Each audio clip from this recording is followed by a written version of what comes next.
Journalism and Mass Communication at the University of North Carolina at Chapel Hill.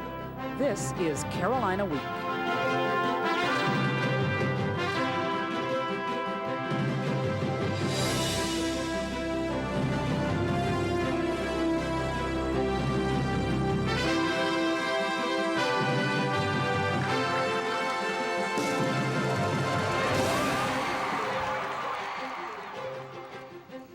Good evening, and thanks for joining us for the April 18th edition of Carolina Week. I'm Brooke Baldwin. And I'm Bridget Williams. We're proud to be bringing you coverage of Carolina news and events. The clock is ticking for Governor Easley to balance North Carolina's budget, and he's counting on a North Carolina lottery bill that hasn't been approved by either house. Carolina Week's Christy Fair takes a look at the state lottery idea. Every day, hundreds of North Carolinians cross the Virginia border, looking for luck by spending their bucks playing the lottery. Sherry Hedrick travels from Lexington, North Carolina because it's a fun game that people want to play, and it's just for the fun. Lawmakers in 37 states know the big game means big money. Currently, Virginia and Georgia have lotteries, bringing in more than $1 billion combined, while voters in South Carolina and Tennessee will cast their ballots on state lotteries by 2002. As you can see, North Carolina may soon be surrounded by lotteries. Why should we help our surrounding states? For every dollar I spend here playing the lottery, my money goes to Virginia schools. Governor Jim Easley hopes to change this. I want to keep North Carolina's money in North Carolina schools for North Carolina's children. Lawmakers have played with the idea of lotteries in the political arena for years, but some think it stands a good chance this time. If it's a winning idea, it could mean filling a $300 million budget shortfall. Easley wants lottery proceeds to fund reduced kindergarten class size, programs for at-risk 4-year-olds, and teacher expense accounts. No more tickets for you. But opponents say the lottery is a gamble, taken mostly by those who can't afford it. Many religious leaders cite gambling as immoral. It is sin, and we've always taken that position that there are other ways of us doing things. A way not found by our neighbors, more and more of whom are turning to lotteries as an answer to their funding prayers. In Danville, Virginia, I'm Christy Fair, Carolina Week. Governor Easley must balance the North Carolina budget by June 30th, but the earliest the lottery could go to a referendum is in 2002. In our Speak Out segment today, we asked members of the Carolina community what they think about the possibility of a state lottery in North Carolina. As long as it stays just the lottery, I'm more in favor. But if it brings on more gambling, I'm not in favor. I think it'd be good for a lottery to give people a chance. I mean, people go to, have to go to different states to get lottery tickets. I am not in favor of North Carolina having a lottery because I feel like it targets underprivileged people, and it's something they don't need to spend their money on. Furthermore, I think that we have all the funding for education that we need through taxes. I think it'll generate a whole lot of money for the state, and we can use it for our schools and things like that that really need it. And I mean, they have it in Virginia and other places like that, and it works fine. The bad side is that, you're encouraging people at a 1 in a million shot to hopefully win some money. So I see the downside as well, but I think overall there's probably other ways to get the money for education and programs like that as opposed to a lottery. Our sample is in no way scientific and shouldn't be taken as widespread opinion on campus. This week's web poll question is, do you think the state of North Carolina should have a lottery? Click on our website at ibiblio.org/CW to let us know what you think. Last week's web poll question asked whether or not the state should recognize religious holidays. 49% of people support state recognition. 51% believe there should be separation between church and state. UNC-Chapel Hill's new student government officials are settling in after taking office 2 weeks ago. But before they can really get to work, they need to fill a lot of positions. Congress and the executive board are scurrying to fill nearly 200 openings in the student government. But they say that this isn't unusual. Positions are available in Congress and on external committees. Student Congress applications can be turned in any time, but external committee applications are due April 19th. Speaker of Congress Mark Townsend says students can learn a lot about student government by working in it. You give something back to the university. oftentimes it's a thankless job. No one, you get, DTH makes fun of you and things like that, but I think it's definitely a learning experience. Applications can be found on the student government website. Before UNC-Chapel Hill seniors can plunge into the real world, they have to get their feet wet, literally, by passing a swim test. The pool has been packed with seniors this week, all of them prepping to make a one-lap swim and stay afloat for 5 minutes. You can get out of taking the swim test if you're a certified lifeguard, water safety instructor, scuba diver, or have a medical waiver from Student Health Services. There are a lot of myths about the swim test's origin. The most popular is that a wealthy alum gave money to build a pool on the condition that every student learn to swim. It's false, and though nobody really knows why it was adopted, the school has kept the requirement. Carolina senior Brooke Rashinsky agrees that swimming is an important skill to have, but doesn't think it's a skill everyone should be required to have to graduate. I think for people that know how to swim, it's not a big deal to complete, but for someone that's terrified of the water, I think it shouldn't be something that should be required for them to graduate a college, like an academic institution. Members of the class of 2001 have one more chance to take the plunge. The last swim test before graduation will be held Friday from 9 a.m. to 4 p.m. at the Bowman Gray Aquatic Center. UNC-Chapel Hill students will no longer have 24-hour access, that is, to student health service under a proposal approved this week. University officials say it's a case in which less is more. Effective May 21st, student health services will be open from 8 a.m. to 5 p.m. Monday through Friday. Once school starts again in August, hours increase to 7 a.m. from 7 a.m. to 11 p.m. when weekdays and 8 to 5 on weekends. Funds that had been spent on little-used late-night care will be redirected to improve daytime services when there's a greater demand. Vice Chancellor for Student Affairs Sue Kitchen says reducing the hours will lead to better student care. So I think it's in students' best interest, and that they will get a better assessment, more conveniently delivered, at a lower price. The lower price Kitchen refers to is an after-hours medical call-in service staffed by registered nurses that is provided to students free of charge. Waiting until the last minute to file income taxes is risky business. And when only one post office stays open in the Triangle area until late, on tax day, chaos results. Carolina Week's Christine Elliott was in Cary during Monday night filing madness. Hundreds of people, dozens of cars, and only 2 post office employees postmarking income tax returns. This was the scene Monday night, as the Cary post office was the only place in the Triangle area open until midnight for people to get their taxes filed by the April 16th deadline. Some of the people there had no idea other post offices would be closed. I went to 3 different post offices. Every one that I went to was closed and had no signs as far as where to go to get it postmarked in time. It makes me feel angry that they should be better informed, and it's kind of ridiculous. This is the only one that's open. The U.S. Postal Service says that because there was an extra day to file taxes this year, people should have had plenty of time to get their returns in at a reasonable hour. But some will always wait until the last minute. I'll do the same exact thing next year. It's just part of the fun. Taxes are done, 10 minutes till. Life is good. Others learned their lessons. I'm gonna do my taxes early next year. That sounds like a very good idea. In Cary, I'm Christine Elliott, Carolina Week. The post office workers actually stayed after midnight and continued to help the line of people. You know, many people would like to find out who their ancestors are. But actually finding everyone in your family can be a difficult task. We'll have ways to help your search when we come back.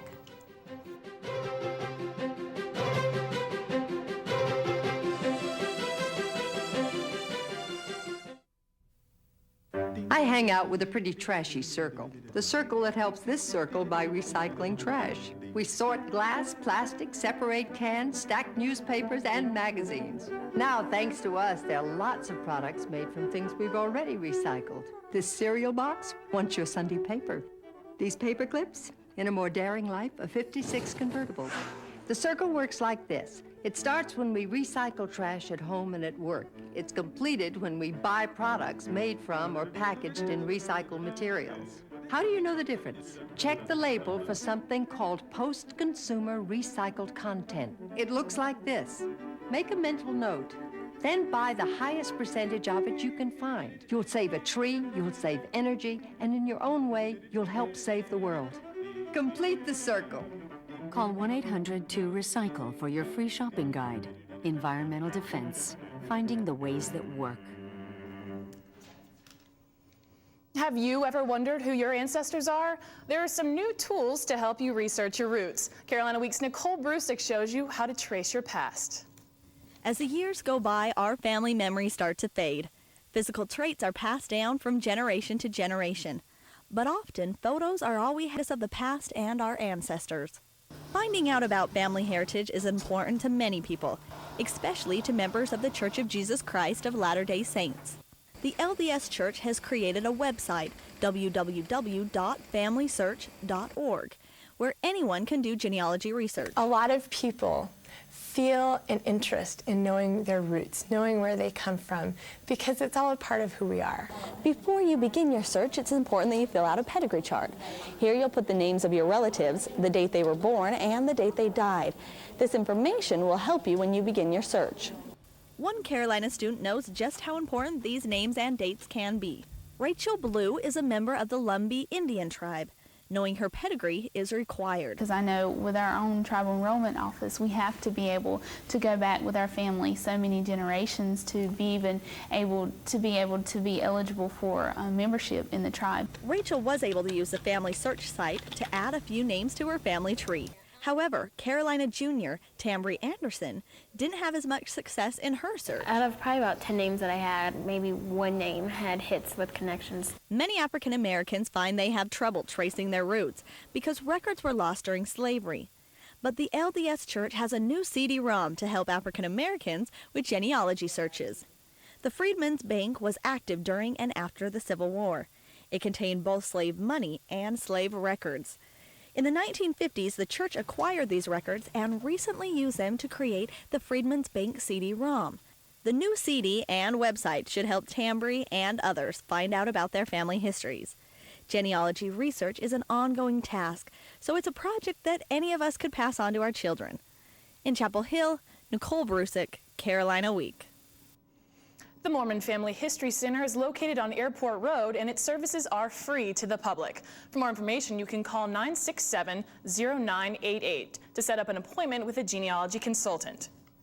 It's one of the most tragic events in history and a time many would like to forget. But for some Carolina students, it's about remembering the 6 million Jews that died in German concentration camps. Esther Oppenberg, Maurice Oppenberg. Members of the Holocaust Remembrance Committee kicked off the 5th annual Holocaust Remembrance Week with a 24-hour vigil called A Reading of the Names.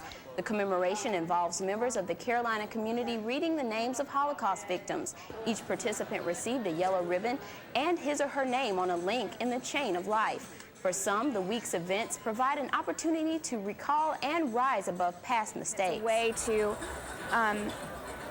remind the rest of the camps that this has happened, as well as bring kind of an awareness of similar events that may be going on currently or have gone on in the past, and kind of a way to think about how to prevent these kinds of things in the future. The Carolina Union Activities Board and the University Jewish group Hillel sponsored the event.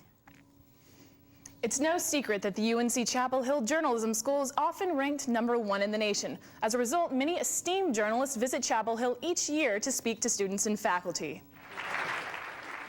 This spring's distinguished speaker and journalist was New York Times chief correspondent R.W. Apple Jr. Aspiring journalists took copious notes as Apple spoke about the potholes of journalism on the Carolina campus Tuesday night. Throughout his career, Apple has covered many major international events, such as the Vietnam War, the American Civil Rights Movement, and the Gulf War. Apple's lecture was part of a series sponsored by the journalism school that honors Reed Surratt, a UNC alumnus and member of the North Carolina Journalism Hall of Fame. Outstanding student achievement doesn't go unnoticed at UNC-Chapel Hill. Every year, the university honors its best and brightest with the Chancellor Awards. This year, 64 students received awards for their achievements in academics, service, and leadership. The ceremony held Tuesday in the Carolina Union was hosted by Chancellor James Measer, Provost Robert Shelton, and Vice Chancellor of Student Affairs Susan Kitchen. Christopher Holt, who won the Alexander Julian Award for Studio Art, says award recipients feel honored for their hard work. it's an honor to be around all these people who've been working so hard in the university to be recognized like this with the chancellor and by their own departments for the work that they've been doing. It's just to be with this caliber of the students. It's nice. Of the Chancellor Awards, 32 were for academic achievement and 27 for service and leadership. It's freezing cold outside. I know. Kelly, what happened to last week's summer-like weather? I know. It's almost like summer has came and went. This early part of this week has slammed North Carolina with cold, freezing conditions. It's been miserable. And I'll let you know if change is on the way in just a minute. But first, let's go to this week's weather question. In honor of Earth Day coming up this weekend, our question is, what is the main cause of acid rain? Your choices are A, sulfur dioxide, B, global warming, C, too many citrus fruits, or D, carbon monoxide. The answer and your weekend forecast are coming up after the break.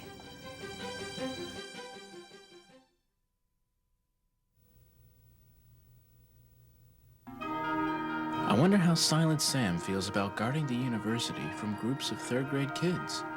Maybe he's lost interest. We haven't heard his rifle fire recently. Still he stands, a steadfast defender of something. What is it? No one knows the real Carolina like a student. Carolina Week, the student news show. Hi, and welcome back to Carolina Week. A surprise blast of winter caught many people off guard this week after the warm and pleasant weather we saw over the weekend. Snow caught many Carolina students by surprise, and freeze warnings and winter weather advisories were posted over much of the region.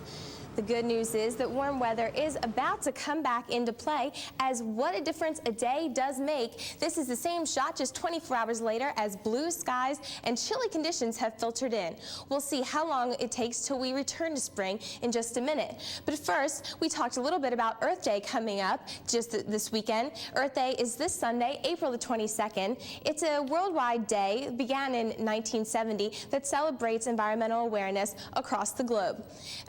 There's a big celebration on Grandfather Mountain this weekend out in western North Carolina. Tons of environmental festivities, and the neat part is the whole festival is powered entirely by the wind and the sun. But let's get back to that weather for a second. And speaking of wind and sun, it's pretty breezy outside, but sunny conditions are keeping things somewhat manageable and pleasant. There's a high pressure system located just to our south, and you can see what brought us all those cold showers and wintry conditions out to the Atlantic at this point. The good news is this high pressure system, as it starts to move up a little bit, it's going to get a clockwise rotation to it, and it's going to drag up a lot of the heat from the Gulf. So your weekend forecast is looking pretty good. If we take a look at the Carolina Week 4-day forecast, you can see temperatures are on the rise. On Friday, we see a high of 71. Saturday and Sunday heating up into the upper 70s, and the beginning of next week looks very nice as well. Sunday and Monday actually have the possibility of getting into the 80s if the sun comes out enough to really warm up the ground. So either way, there's no precipitation in the forecast, and warm weather is on the way. If the beach are in your plans this weekend, things look wonderful out there. You couldn't have picked a better weekend. Saturday, sunny skies prevail, a high of 74 degrees, and on Sunday, into the 80s, a high of 82 and a low of 59. If you're headed out west to do some of those Earth Day activities, good news. Sunny skies out there as well, keeping everything pretty pleasant. High of 64 on Saturday and 69 on Sunday. So to make up for all the horrible weather we did have this week, we've got a great weekend shaping up. And like I said, out west, there's a bunch of fun Earth Day activities coming up. So that kind of leads back to the weather question of acid rain. Did you think of what might be the main cause of it? Bridget, what do you think? D. No, it's definitely not too many citrus fruits for the acid rain. What's the answer, Kelly? It's actually A, sulfur dioxide. It comes out in a lot of our emissions and stuff like that. So that's actually the main cause of acid rain. Fascinating. Thanks, Kelly. You're welcome. Well, Devin, last week we were talking about spring sports and this lovely summer weather we've been having now. It seems like we should be talking about winter sports. And snow and baseball just don't go together. Yeah, definitely. Snow and softball don't really go together. This past Tuesday, softball game against Campbell was canceled due to snow. Not exactly April weather, but that's all right. Coming up in sports, we'll have plenty of action on the diamond for you. And we'll introduce you to one Tar Heel who wants to be like Eldrick Tiger Woods.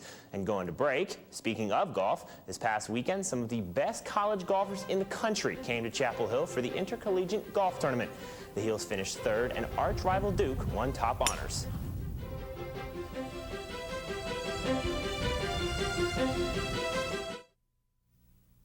Bye. You little rascal.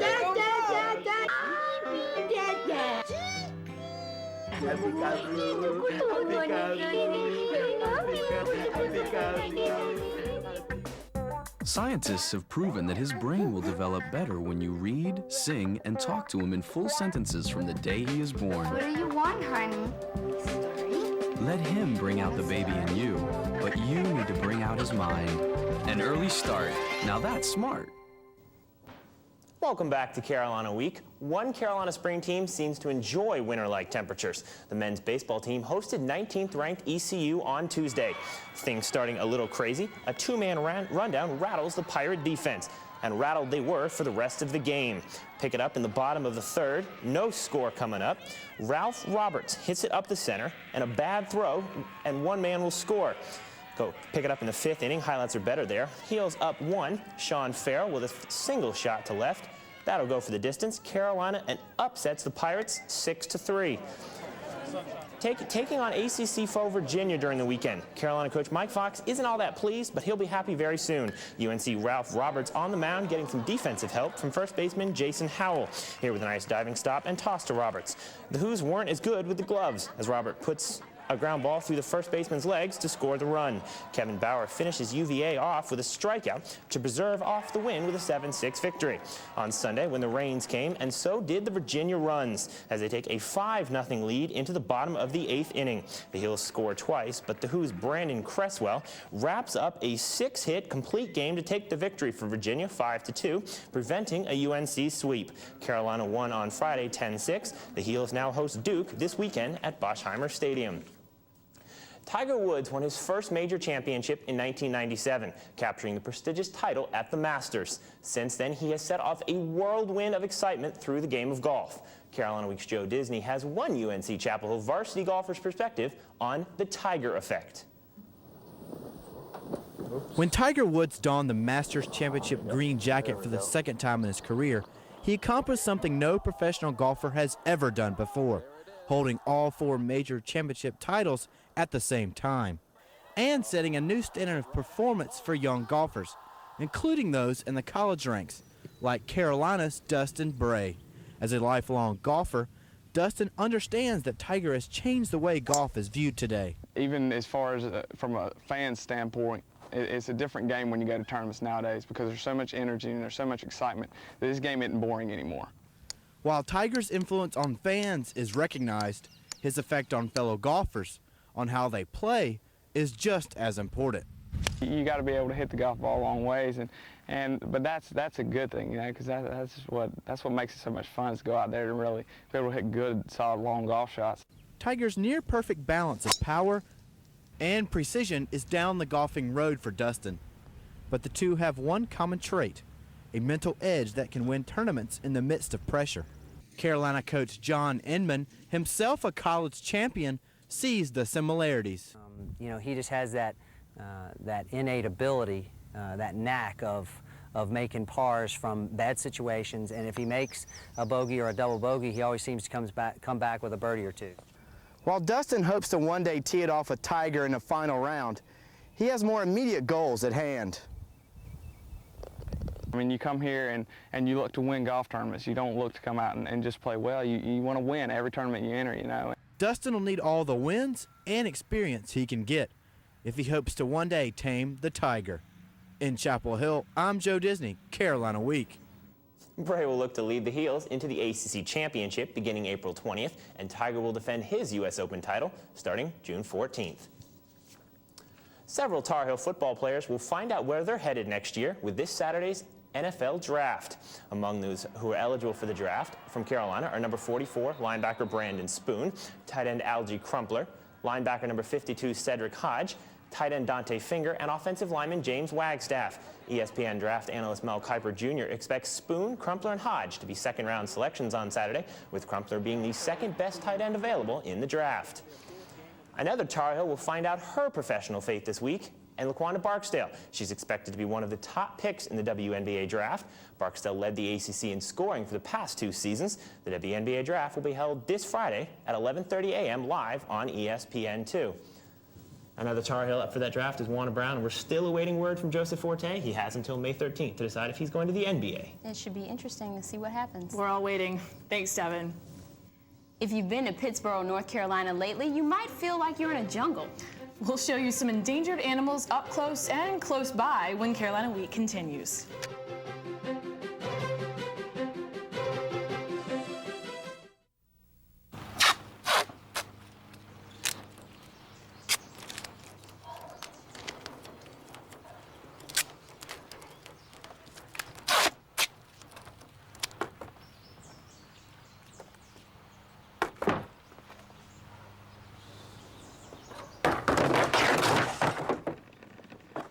There is a better way to have fun with history. Visit americaslibrary.gov. Log on, play around, learn something. UNC-Chapel Hill professors give a lot to our community. And sometimes those contributions last a lifetime. Almost 20 years ago, late UNC professor Mike Blyman gave something to tigers and other big cats that still lives on today. Carolina Week's Holly Hedrick has more.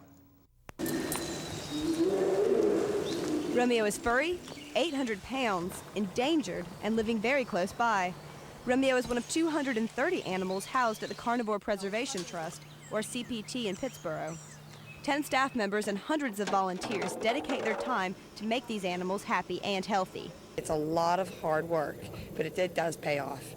To know that you're responsible for making those animals' days a little bit brighter just gets it for me. Not only local volunteers come to feed the animals, construct new cages, and clean the compound, Brett Longton comes all the way from Boston to help out. I come down for my spring and fall vacations and at Christmas time, and I make the signs for the tigers that you see up around the compound, and when I'm down I feed the tigers ribs, little treats. CPT staffers raise rescued animals and breed endangered species. Staff members hope to reintroduce some of the animals into their natural restored habitats someday. Every animal here has a name and his or her own special story how it came to be at CPT. This is Scooter. He's a bitterung from the rainforest of Southeast Asia. He's one of the many animals that was hand-raised here. Volunteers not only provide care, but some are adoptive parents to the animals. I adopted as a volunteer Magoo, who's an ocelot, and it's a financial adoption, and so it's for the life of the animal. A small animal is $750 a year. A large animal like a tiger is $1,000 a year. Romeo is one of 80 animals who have been adopted, but there are more than 150 left waiting for you. In Pittsboro, I'm Holly Hedrick, Carolina Week. For more information about CPT and how to become a volunteer or adopt an animal, you can visit the group's website at www.cptigers.org. Wow, sounds really interesting. I can't believe there are tigers just around the corner in Pittsboro. Yeah, I mean, that's kind of neat. That does it for this edition of Carolina Week. Thank you for joining us, and be sure to come back next week. Until then, have a great week. Good night.